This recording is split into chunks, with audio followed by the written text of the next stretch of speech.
Good afternoon. Today, we're going to be talking about sexuality development across the human lifespan. So, before we get into the conversation, we're going to start with a definition of sexuality, which is put forth by the World Health Organization. And they define sexuality as a central aspect of being human throughout life, encompasses sex, gender identity, and roles, sexual orientation, eroticism, pleasure, intimacy, and reproduction. Sexuality is experienced and expressed in thoughts, fantasies, desires, beliefs, and attitudes, values, behaviors, practices, roles, and relationships. While sexuality can include all of these dimensions, not all of them are always experienced or expressed. Sexuality is influenced by the interaction of biological, psychological, social, economic, political, cultural, legal, historic, religious, and spiritual factors. That's a long definition, but it shows how complex this topic can be. And one thing I really wanted to point out is that it is including, but not limited to, the act of sex or one's sexual orientation. And that there's an emphasis on the fact that someone's sexuality is unique to them. And everybody has a unique sexual identity. So it takes us to sexuality counseling, which is why we're all here. As counselors, we're going to be dealing with sexuality as it is such a big part of life. It is a core component of human life. And in order to better understand the integrative nature and the diverse influences, counselors have come up with the contextualized sexuality model, which is adaptable to clients' unique different needs. All of the influences can be viewed independently, but also in the relationship to one another. And the different contextual influences on human sexuality in the counseling situation would be human physiology, developmental issues to consider, psychology, gender identity, sexual orientation, intimate relationships, cultural and contextual influences, and positive sexuality.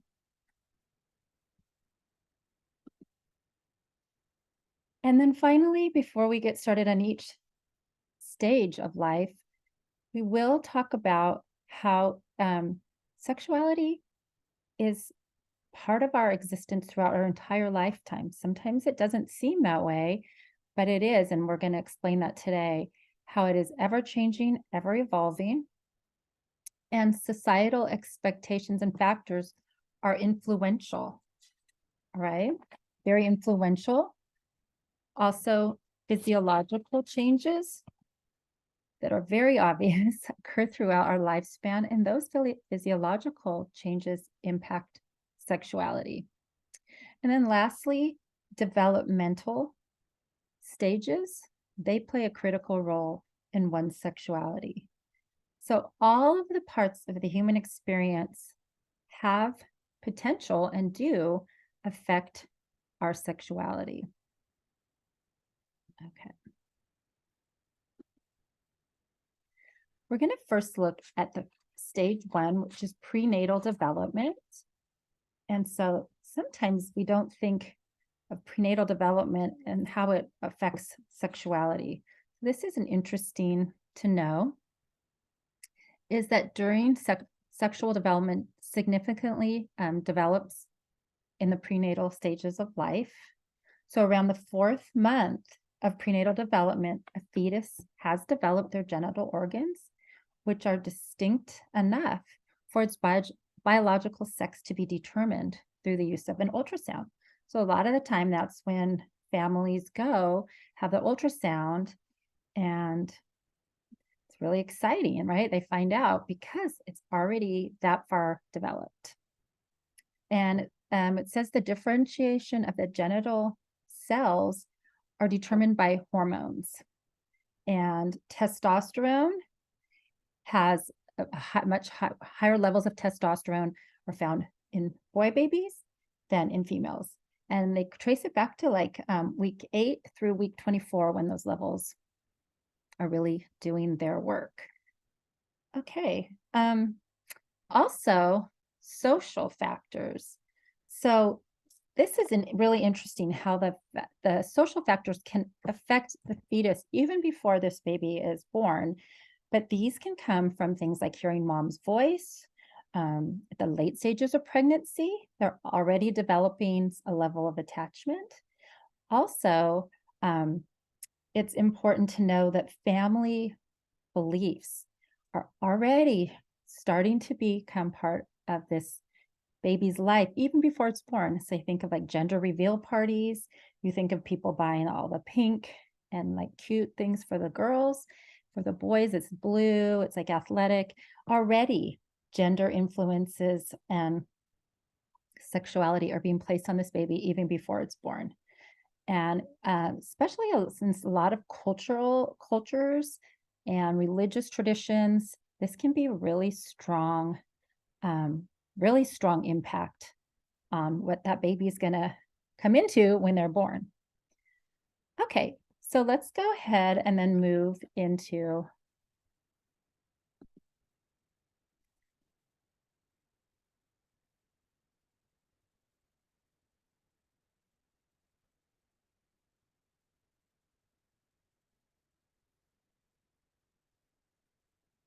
let's go to infancy. In infancy, when the baby is new, the relationship between their primary caregiver is very, very important to their development. This attachment is key and is going to set a foundation for their entire life, their relationships with other people, and how they feel about themselves. So this is huge, and these have an important effect on their psychological and even their neurological parts of their development. So secure attachment is considered the most beneficial for a child's development. And both Freud and Erikson's theories support that idea that an infant's relationship with its primary caregiver significantly impacts sexual development. Insecure attachment can lead to anxiety, avoidance, and other psychological and emotional issues throughout the child's life. Psychosexual development, that's Freud. And this stage is called the oral stage because if you think about infants, they derive pleasure from sucking, from eating. That's how they get nutrition. It's also how they calm down. So that's really interesting. And then Erikson talks about trust and mistrust in the psychosocial with his maternal caregiver. So the baby needs to know that they hopefully have a caregiver that they can rely on, that's going to feed them, that's going to care for them. These are huge, huge developmental stages. Early childhood is another. These are all really important, but attachment and separation. So as the child hopefully has a secure attachment between the primary caregiver and himself or herself, that allows them to have like a secure base, a home base. And from that safe space and safe base, they can go out and explore the world and feel safe, feel secure. Now, successful outcome of this stage increases their belief in themselves, and they begin to separate. And with their ability to separate and then come back, separate and come back, they can explore their world. And this is the key for the beginnings of interpersonal and relationships and interactions with others. And part of this is influenced by the biological changes, such as walking and a little bit of improvement in motor skills. They're able to move around more easily. So that's definitely a factor. This is called, by Freud, the anal stage, because this is a huge stage.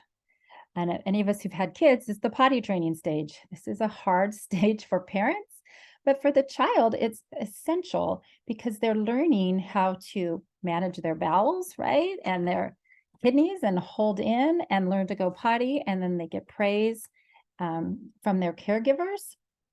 And this is thought to have set a precedent for future sexual and non-sexual behaviors. So the anal stage is also very important. And at this stage, the interaction with the parents has a lasting effect. So how the parent deals with the potty training, with rewards, possible punishment, those kinds of things is thought to have a very long-lasting effect on future relationships and the own child's view of self. At the preschool stage, kids often begin to meet other people, so their sphere of influence is growing, and they can learn to relate and play with kids their own age. And the key is they're actually able to play with.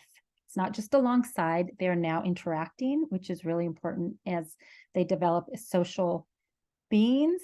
They can take initiative, they learn how to deal with stress and guilt through the whole play activity. This is a milestone for connection and intimacy. This point, sometimes I believe Freud calls it the phallic stage, they become aware of their genitals. So that's always really important that they start to feel that there's some pleasure associated with that discovery. And as they begin to discover their own bodies, sometimes they discover, like if they have a brother or sister, if they're in the bath, those kinds of things are happening at this stage. Again, this is very key to appropriate development, and it's just a natural part of the sexual growth and development of a human. Sometimes this stage, the whole genital exploration, can lead to conflict with parents. Sometimes parents don't really know what to do with that. It's difficult. So that can be a little confusing. It's important that parents know that this is natural and they navigate it effectively. Gender roles become important as they see their parents and others, and then affection becomes part of their life. They might learn to hug and kiss and hold hands and things like that with their family members. Okay. School age, this is a huge age of growth, but mostly in cognitive and biological areas. So kids are learning they're learning logic, they're learning reason, they're learning problem solving, they're learning to work with others. So psychosocially, it's also very, very important. Their biological growth is astounding. They grow, their legs stretch, their limbs stretch. They're also getting better at their fine motor. It's just a tremendous stage of growth. They learn to have a sense of self. They start to form internal beliefs, which will someday guide them toward romantic relationships and intimacy. Their interpersonal interactions, they learn emotions, like emotional awareness, empathy, teamwork. All of these are skills that will serve them as they go out in the world and have romantic relationships and other significant relationships. Freud said that this was a limited time of growth in the sexual development and called it the latent stage.